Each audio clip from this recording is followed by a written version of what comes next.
संतन की रेन प्यारे हम संतन की शरणा, हम संतन की शरणा, हम संतन की रेन प्यारे हम संतन की शरणा, हम संतन की शरणा।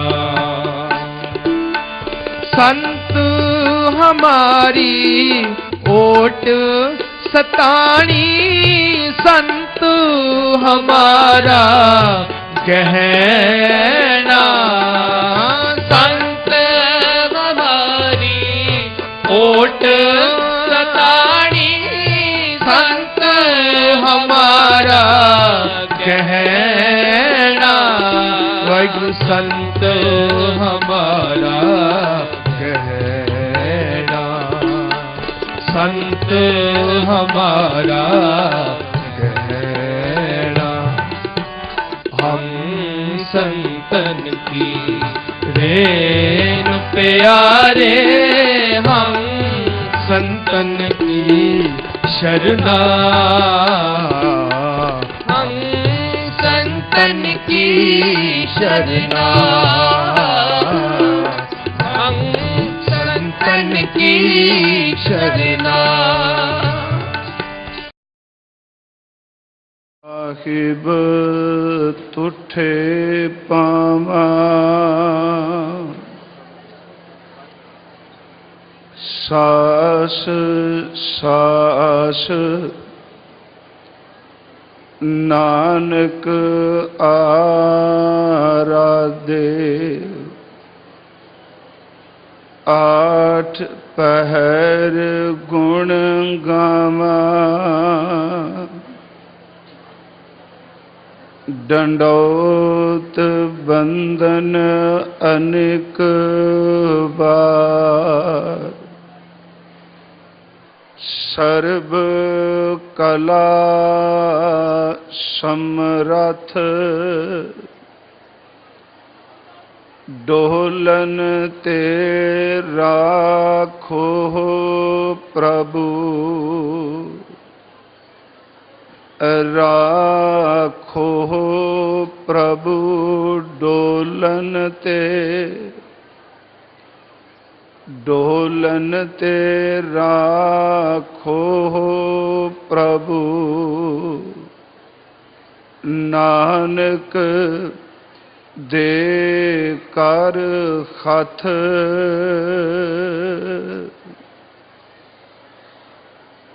परम सन्मान योग साहिब श्री गुरु ग्रंथ साहिब महाराज जी की पावन पवित्र खजूरी अंदर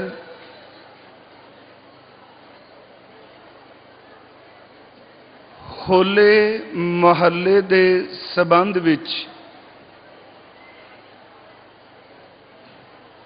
जो सालाना विशेष गुरमत दीवान सजाए जाते ने, उस अकाल पुरख वाहिगुरु जी की कृपा,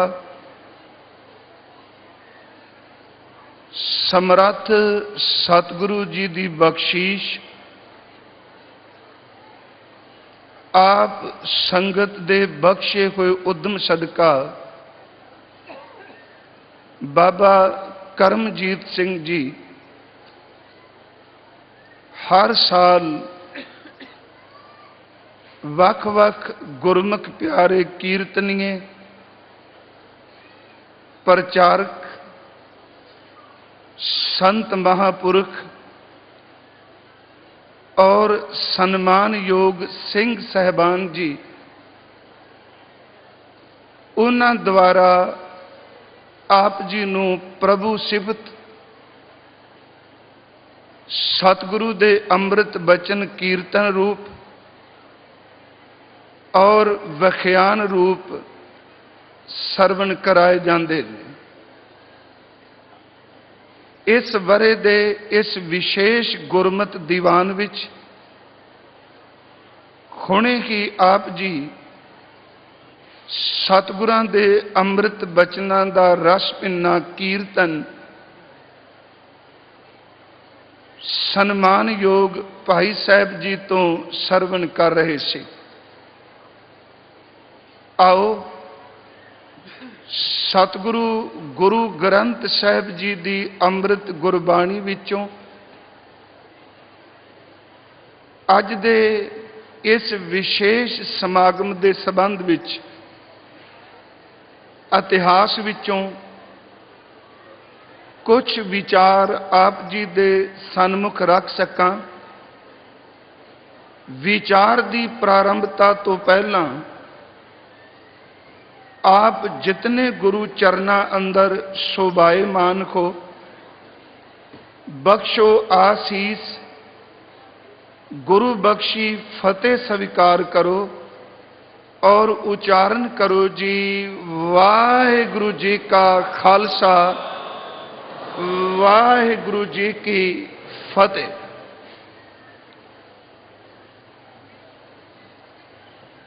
सतगुरु गुरु ग्रंथ साहिब जी दी पवित्र गुरबाणी ने उस इकट्ठ नूं उस हजूम नूं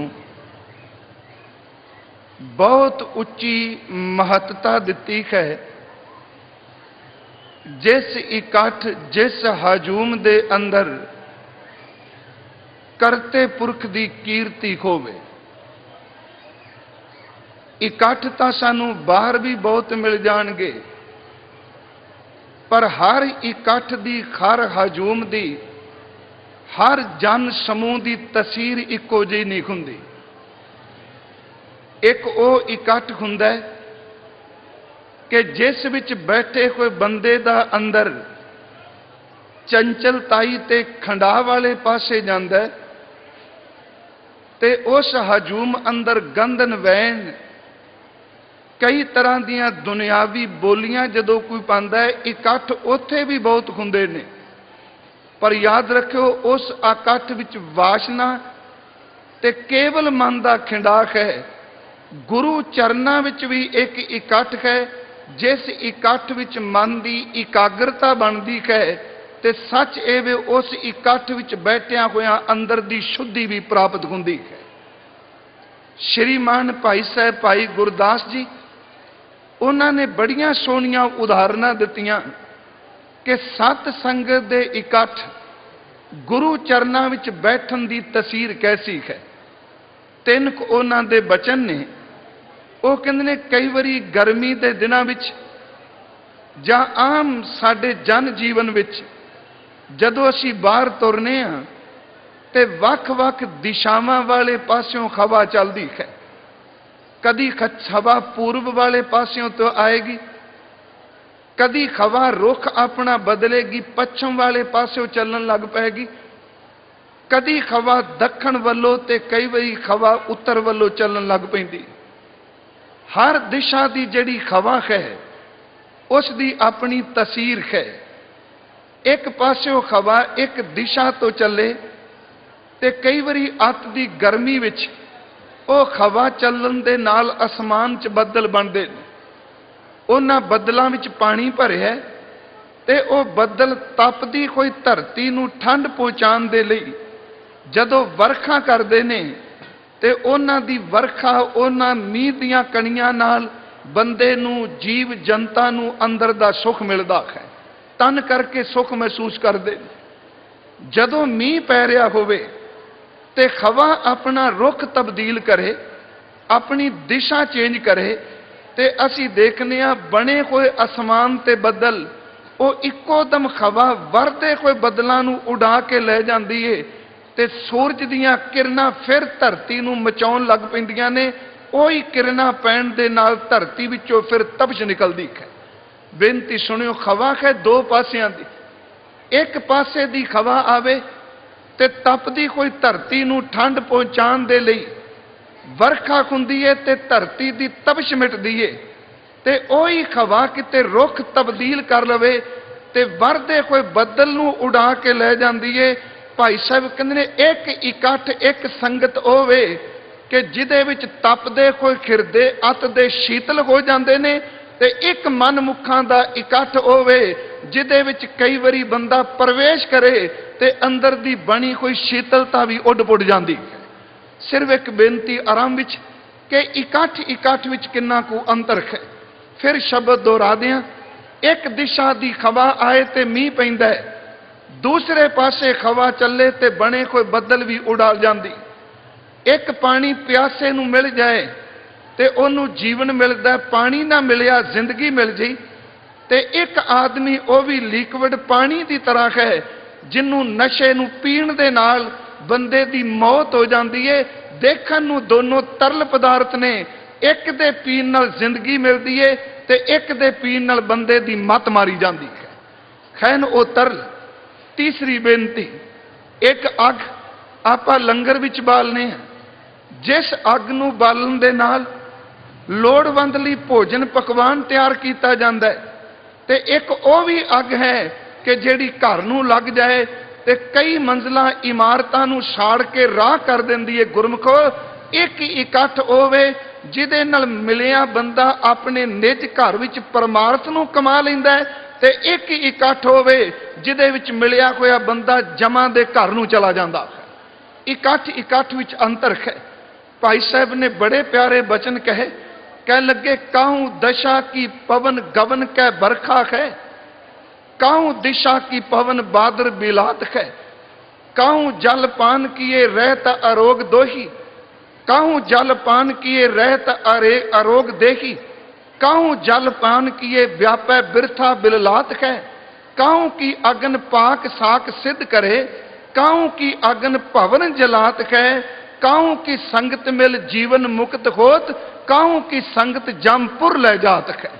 एक ओ इकट्ठ ਜਿਹਦੇ ਵਿੱਚ ਬੈਠ ਕੇ ਆਦਮੀ ਦੇ ਅੰਦਰ ਪਰਮਾਰਥ ਕਮਾਉਣ ਦਾ ਚਾਹ ਪੈਦਾ ਹੁੰਦਾ, ਜਿਹਦੇ ਅੰਦਰ ਸਾਈਂ ਨੂੰ ਰਿਝਾਨ ਦੀ ਤੜਪ ਪੈਦਾ ਹੁੰਦੀ ਏ, ਉਹ ਵੀ ਇਕੱਠ ਹੈ। ਤੇ ਇੱਕ ਉਹ ਵੀ ਇਕੱਠ ਹੈ ਜਿੱਥੇ ਬੰਦੇ ਦੇ ਅੰਦਰ ਗੰਦੇ ਫੁਰਨੇ ਪੈਦਾ ਹੋਣ ਲੱਗ ਪੈਂਦੇ।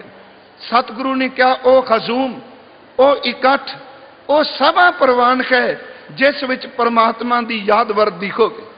ਦੂਸਰੀ ਬੇਨਤੀ, ਜਿਹੜਾ ਸੰਗਤ ਸ਼ਬਦ ਹੈ, ਅਸੀਂ ਚੁਗਿਰਦੇ ਝਾਤੀ ਮਾਰ ਕੇ ਦੇਖੀਏ, ਸੰਗਤ ਇੰਨਾ ਪ੍ਰਭਾਵਸ਼ਾਲੀ ਸ਼ਬਦ ਹੈ ਕਿ ਸੰਗਤ ਹਰ ਇੱਕ ਚੀਜ਼ ਉੱਤੇ ਆਪਣਾ ਪ੍ਰਭਾਵ ਪਾਉਂਦੀ ਹੈ। ਮੈਂ ਸਤ ਸੰਗਤ ਸ਼ਬਦ ਨਹੀਂ ਵਰਤਿਆ। ਗੁਰਬਾਣੀ ਮੁਤਾਬਕ ਜ਼ਮੀਨ ਵਿੱਚ ਪੈਦਾ ਹੋਈ ਜਿਹੜੀ ਬਨਾਸਪਤੀ ਹੈ, ਇਹ ਵੀ ਆਪਣੇ ਨੇੜੇ ਪੈਦਾ ਹੋਏ ਰੁੱਖਾਂ ਦਾ ਅਸਰ ਕਬੂਲਦੀ ਹੈ। ਰੁੱਖਾਂ ਦੀ ਵੀ ਸੰਗਤ ਤੇ ਕੁਸੰਗਤ ਹੁੰਦੀ, ਰੁੱਖ ਵੀ ਸੰਗਤ ਦਾ ਅਸਰ ਕਬੂਲਦੇ ਨੇ। ਅਸਮਾਨ ਵਿੱਚ ਉੱਡਣ ਵਾਲੇ ਪੰਛੀ ਪਰਿੰਦੇ ਵੀ ਸੰਗਤ ਦਾ ਅਸਰ ਕਬੂਲਦੇ ਨੇ।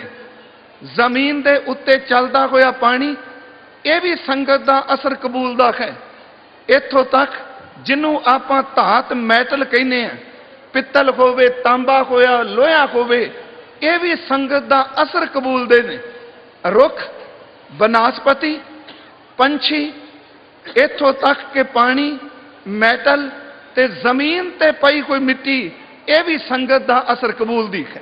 ਅਸੀਂ ਇੱਕ ਇੱਕ ਗੁਰੂ ਗ੍ਰੰਥ ਸਾਹਿਬ ਦੀ ਬਾਣੀ ਚੋਂ ਪ੍ਰਮਾਣ ਲਾਂਗੇ ਕਿ ਰੁੱਖ ਵੀ ਸੰਗ ਤੇ ਕੁਸੰਗ ਦਾ ਅਸਰ ਕਬੂਲਦਾ ਹੈ, ਪਾਣੀ ਤੇ ਵੀ ਅਸਰ ਹੁੰਦਾ ਹੈ, ਧਾਤ ਤੇ ਵੀ ਅਸਰ ਹੁੰਦਾ ਹੈ, ਪੰਛੀ ਤੇ ਵੀ ਅਸਰ ਹੁੰਦਾ ਹੈ।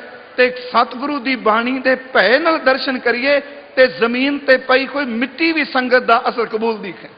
ਜਦੋਂ ਅਸੀਂ ਗੁਰੂ ਗ੍ਰੰਥ ਸਾਹਿਬ ਦਾ ਪਾਠ ਕਰਨੇ, ਸਤਿਗੁਰੂ ਨੇ ਦੋ ਰੁੱਖਾਂ ਦਾ ਬਹੁਤ ਵਾਰੀ ਜ਼ਿਕਰ ਕੀਤਾ ਹੈ, ਇੱਕ ਚੰਦਨ ਦਾ ਖਾਸ ਕਰਕੇ ਤੇ ਦੂਸਰਾ ਐਰਿੰਡ ਦਾ। ਹੁਣ ਚੰਦਨ ਇੱਕ ਰੁੱਖ ਹੈ, ਧਰਤੀ ਤੋਂ ਪੈਦਾ ਹੋਇਆ। ਇਸ ਚੰਦਨ ਦੇ ਰੁੱਖ ਦੀ ਤਸੀਰ ਐਸੀ ਹੈ ਕਿ ਜਦੋਂ ਇਹਦੇ ਨੇੜਿਓਂ ਹਵਾ ਨਿਕਲਦੀ ਹੈ ਤੇ ਚੰਦਨ ਦੀ ਸੁਗੰਧੀ ਉਸ ਹਵਾ ਵਿੱਚ ਮਿਲ ਕੇ ਇਸ ਚੰਦਨ ਦੇ ਨਜ਼ਦੀਕ ਜਿਹੜੇ ਰੁੱਖ ਬਨਾਸਪਤੀ ਪੈਦਾ ਹੋਵੇ, ਚੰਦਨ ਦੀ ਸੁਗੰਧੀ ਉਹਨਾਂ ਉੱਪਰ ਪ੍ਰਭਾਵ ਪਾਉਂਦੀ ਏ। ਇੱਥੋਂ ਤੱਕ ਕਿ ਅਰਿੰਦ ਵਰਗੇ ਨੀਵੇਂ ਰੁੱਖ ਵਿੱਚ ਵੀ ਚੰਦਨ ਵਰਗੀ ਸੁਗੰਧੀ ਆ ਜਾਂਦੀ ਏ। ਇਹਦਾ ਮਤਲਬ ਕਿ ਇੱਕ ਰੁੱਖ ਆਪਣਾ ਗੁਣ ਦੂਜੇ ਵਿੱਚ ਪ੍ਰਵੇਸ਼ ਕਰਾ ਦਿੰਦਾ। रुख भी संगत का असर कबूल दे। ताई सतगुरु की बाणी विच हजूर ने यह प्रमाण दिते कि कबीर चंदन का बिरवा भला, खैण तां सिर्फ ये दो रुख ही, कबीर चंदन का बिरवा भला, बेड़ियो ढाक पलाश, ओए पी चंदन होए रहे बसे जो चंदन पास। में सिर्फ एक एक दो दो प्रमाण देना है गुरु ग्रंथ साहिब की बाणी विचों। ओए पी चंदन होए रहे बसे जो चंदन पास। भगत रविदास साहब ने परमात्मा की जदों नाम की बख्शिश अंदर वरती ते ओदी तशबीह, ओदी तुलना भी चंदन नाल दिती। उन्हां दा आसा राग विच शब्द है, असी पढ़ने खां कि तुम चंदन हम इरंद बापुरे, संग तुम्हारे बासा, नीच रूख ते ऊंच पैख है गंध सुगंध निवासा। एक नूं नीच रोकिया ते दूसरे लिए शब्द वरत्या ऊंच रुख। ਇਹਦਾ मतलब कि जिस अरिंड नूं लोक नीवा कहंदे ने, उस रुख दे अंदर भी चंदन दी महक प्रवेश कर गई। चंदन ने एक नीवें जे रुख नूं भी अपनी सुगंधी दे दित्ती। एक वृक्ष दूजे वृक्ष नूं अपने गुण दिंदा है। दूसरी बेनती करा, कला वृक्ष अपने गुण नहीं दिंदा, रुखां विच भी अपने औगण ने। जे चंदन अपने गुण ए दूजे रुख नूं दे सकदा है ते एक रुख अपने औगण दूजे रुख उत्ते भी प्रभाव पा सकदा है। गुरु ग्रंथ साहिब की पवित्र बाणी विच एक रुख का होर जिक्र महाराज जी ने किया। सतगुरु ने बेरी दे रुख का जिक्र किया है, वह भी बनास्पति। मैं सिर्फ 3-4 बेनतियां करनियां ने कि रुख भी संगत का असर कबूलते ने, पानी भी संगत का असर कबूलदी है, मैटल धात भी संगत का असर कबूलदी है, आसमान विच उड्डण वाले पंछी भी संगत का असर कबूलते ने, ते जमीन ते पई कोई मिट्टी यह भी संगत का असर कबूलदी। चंदन की संगत अरिंद नूं अपनी महक देंदी।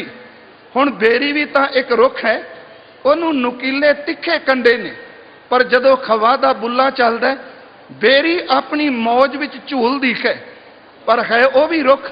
ते नेड़े उहदे केले दा रुख पैदा होया, उस दे तिखे कंडियां ने केले दे कोमल जे रुख नूं चीर के रख दिता।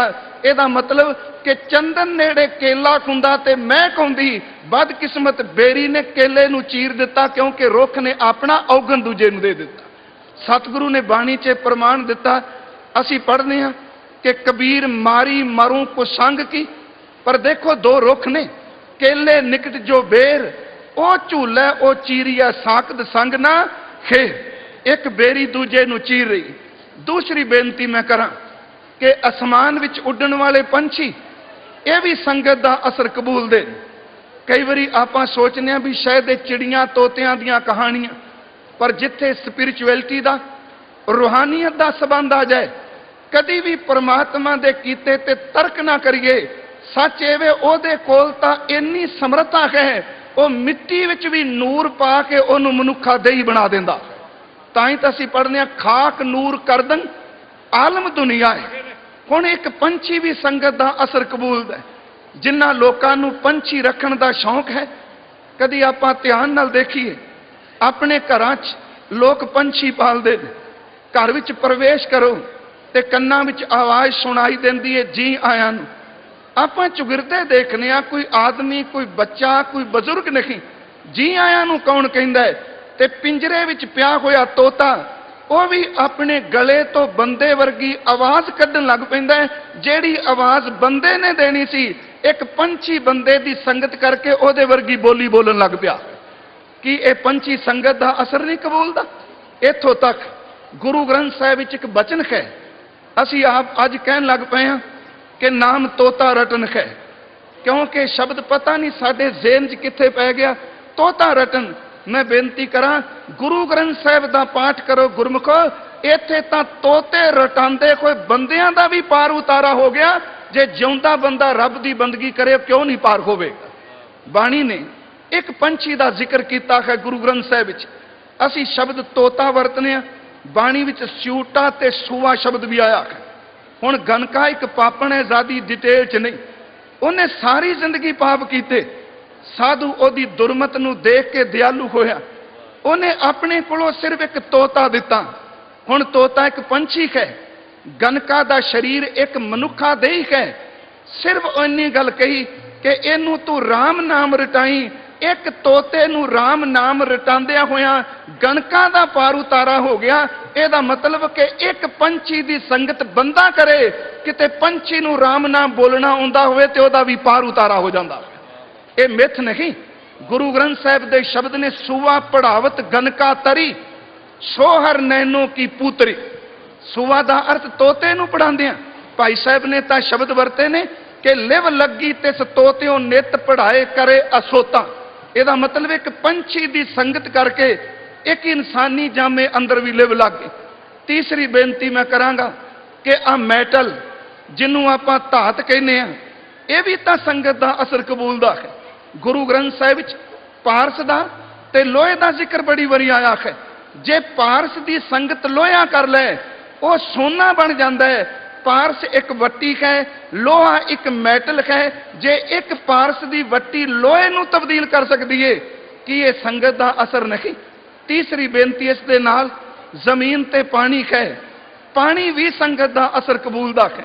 ये जे तिन्ना चीज़ां नूं असीं बाणी चों पढ़ना होवे, एक बनास्पति, दूसरा मैटल ते तीसरा पानी, ये किवें संगत दा असर कबूल दे। सतगुरु दी बाणी च शब्द है भगत कबीर साहब जी दा, वो शब्द आउंदा है कि गंगा कै संग सलता बिगरी। बिगरी दा अर्थ पंजाबी वाला नहीं करना, साडे विच बिगड़िया शब्द वरतदे ने जिहड़ा जिंदगी दे ट्रैक तो उतर जाए। उत्थे बिगरी दा अर्थ है चेंज आउणी, तब्दीली आउणी। गंगा कै संग सलता बिगरी, सो सलता गंगा होए निबरी। बिगड़ियो कबीरा राम दुहाई, साच भयो अन कतै न जाई। पारस कै संग तांबा बिगड़ियो, सो तांबा कंचन कोई निबरियो।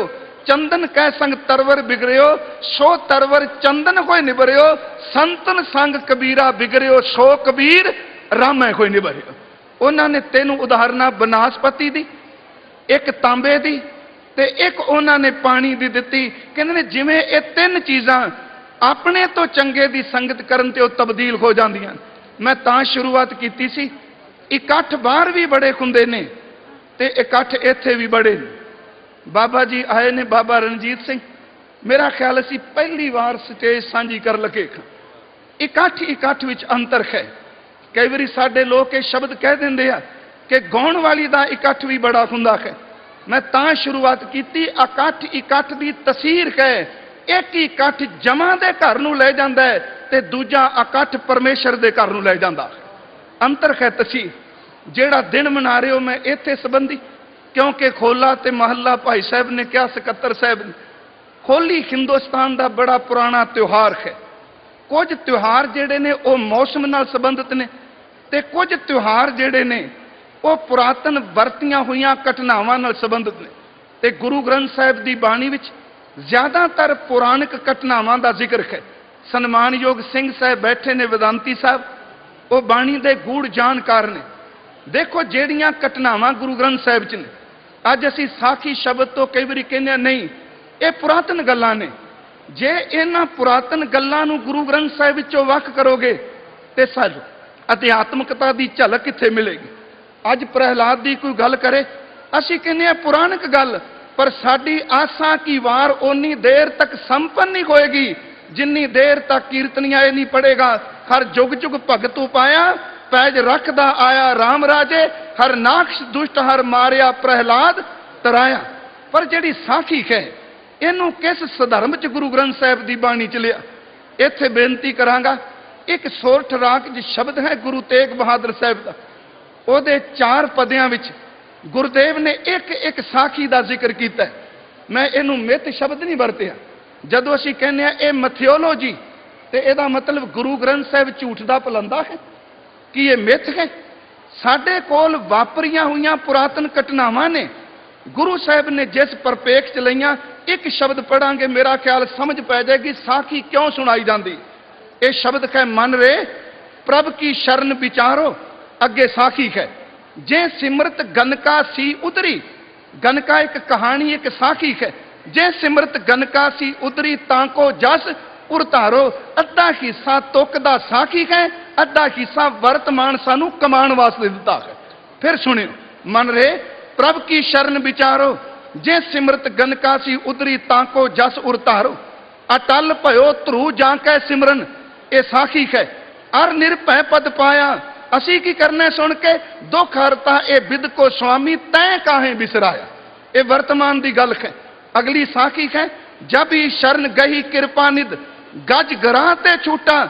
ਮਹਿਮਾ ਨਾਮ ਕਹਾ ਲੋ ਬਰਨੂ ਰਾਮ ਕੈਤ ਬੰਧਨ ਤੇ ਟੂਟਾ। ਅਜਾਮਲ ਪਾਪੀ ਜਗ ਜਾਣੇ ਨਿਮਕ ਮਾਏ ਨਿਸਤਾਰਾ। ਤੇ ਇਹ ਸਾਖੀ ਤਾਂ ਸੁਣਾਈਏ, ਨਾਨਕ ਕਹਿਤ ਚੇਤ ਚਿੰਤਾਮਨ ਤੈ ਵੀ ਉਤਰੇ ਭਾਰਾ। ਜੇ ਸਾਖੀ ਸੁਣਾਈ ਹੈ ਪੁਰਾਤਨ, ਪਰ ਉਹਨੂੰ ਵਰਤਮਾਨ ਵਿੱਚ ਉਹਦੇ ਅਰਥ ਕੀਤੇ ਕਿ ਜੇ ਪੁਰਾਣੇ ਇਸ ਤਰ੍ਹਾਂ ਤਰ ਗਏ ਤੇ ਗੁਰਮੁਖੋ ਜੇ ਆਹ ਸ਼ਬਦ ਪੜਾਂਗੇ, ਰਾਮ ਜਪੋ ਜੀ ਐਸੇ ਐਸੇ ਤਰੂ ਪ੍ਰਹਿਲਾਦ ਜਪਿਓ ਹਰ ਜੈਸੇ। ਤੇ ਸਾਨੂੰ ਐਸੇ ਐਸੇ ਦਰਸ਼ਨ ਵਾਸਤੇ ਤਾਂ ਵਿਆਖਿਆ ਕਰਨੀ ਪੈਗੀ ਵੀ ਕੈਸੇ ਕੈਸੇ। ਪ੍ਰਹਿਲਾਦ ਨੇ ਕਿਵੇਂ ਜਪਿਆ, ਧਰੂ ਨੇ ਕਿਵੇਂ ਜਪਿਆ। ਹੋਲੀ ਦਾ ਸੰਬੰਧ ਜ਼ਿਆਦਾਤਰ ਸਾਡੇ ਪੁਰਾਤਨ ਇਤਿਹਾਸ, ਅਸੀਂ ਪ੍ਰਹਿਲਾਦ ਦੀ ਗੱਲ ਕਰਨੇ ਤੇ ਦਾਸ ਇੱਕ ਬੇਨਤੀ ਕਰਦਾ ਹੁੰਦਾ, ਜਿੱਥੇ ਸੱਚ ਪੈਦਾ ਹੋ ਜਾਏ, ਨਾ ਤਾਂ ਵਿਦਵਾਨਾਂ ਦੀਆਂ ਚਿਕਨੀਆਂ ਚੋਪੜੀਆਂ ਗੱਲਾਂ ਸੱਚ ਤੋਂ ਡੁਲਾ ਸਕਦੀਆਂ ਨੇ। ਸੱਚ ਪੈਦਾ ਹੋ ਜਾਏ, ਨਾ ਪਰਿਵਾਰ ਦਾ ਮੋਹ ਸੱਚ ਤੋਂ ਡੁਲਾ ਸਕਦਾ ਹੈ। ਸੱਚ ਪੈਦਾ ਹੋ ਜਾਏ ਤੇ ਜਿਸਮਾਨੀ ਤੌਰ ਤੇ ਕੀਤੇ ਹੋਏ ਤਸ਼ੱਦਦ ਵੀ ਕਦੀ ਬੰਦੇ ਨੂੰ ਸੱਚ ਤੋਂ ਡੁਲਾ ਨਹੀਂ ਸਕਦੇ। ਪ੍ਰਹਿਲਾਦ ਨਾਲ ਇਹ ਤਿੰਨੇ ਘਟਨਾ ਵਾਪਰੀਆਂ। ਸਭ ਤੋਂ ਪਹਿਲਾਂ ਉਹਨੂੰ ਚੇਂਜ ਕਰਨ ਦੇ ਲਈ ਬਾਪ ਨੇ 2 ਅਧਿਆਪਕ ਰੱਖੇ, ਜਿਨ੍ਹਾਂ ਦਾ ਜ਼ਿਕਰ ਬਾਣੀ ਨੇ ਸੰਡਾ ਅਤੇ ਅਮਰ ਕੀਤਾ ਹੈ। ਉਹਨਾਂ ਨੇ ਜ਼ੋਰ ਲਾਇਆ, ਪਰ ਪ੍ਰਹਿਲਾਦ ਤਬਦੀਲ ਨਹੀਂ ਹੋਇਆ। ਜਦੋਂ ਉਸਤਾਦ ਤੋਂ ਨਾ ਸਮਝਿਆ, ਜਿਸ ਮਾਂ ਦਾ ਦੁੱਧ ਪੀ ਕੇ ਵੱਡਾ ਹੋਇਆ, ਉਸ ਮਾਂ ਨੇ ਆਪਣੀ ਮਮਤਾ ਦਾ ਵਾਸਤਾ ਪਾਇਆ, ਪਰ ਪ੍ਰਹਿਲਾਦ ਉੱਤੇ ਮਾਂ ਦੀ ਮਮਤਾ ਦਾ ਅਸਰ ਨਹੀਂ। ਜਦੋਂ ਮਾਂ ਦੀ ਮਮਤਾ ਵੀ ਨਿਫਲ ਗਈ ਤੇ ਫਿਰ ਉਹਨਾਂ ਨੇ 3 ਤਰ੍ਹਾਂ ਦਾ 4 ਤਰ੍ਹਾਂ ਦਾ ਤਸ਼ੱਦਦ ਕੀਤਾ। ਗੁਰੂ ਗ੍ਰੰਥ ਸਾਹਿਬ ਮਾਂ ਮੁਤਾਬਕ ਪਹਾੜ ਤੋਂ ਸੱਟਿਆ, ਰੁੱਖ ਤੋਂ ਸੱਟਿਆ, ਉਹਨੂੰ ਪਾਣੀ ਵਿੱਚ ਘੱਤਿਆ।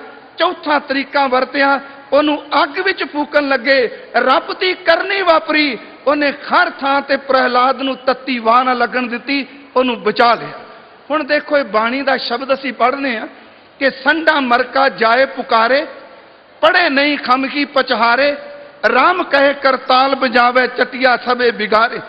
राम नाम जपबो करे हृदय खरजी को सिमरन धरे। बसदा बस कीनी सब राजे बिनती करे पटरानी। पूत प्रहलाद कहा नी माने तिन तो और ठानी। दुष्ट सभा मिल मंत्र पकाया कर सह ओद कनेरी। गेर तार जल ज्वाला पे राख्यो राजा राम। माया फेरी परमात्मा ने उन्हां तत्तां दे सुभाव ही तब्दील कर दिते।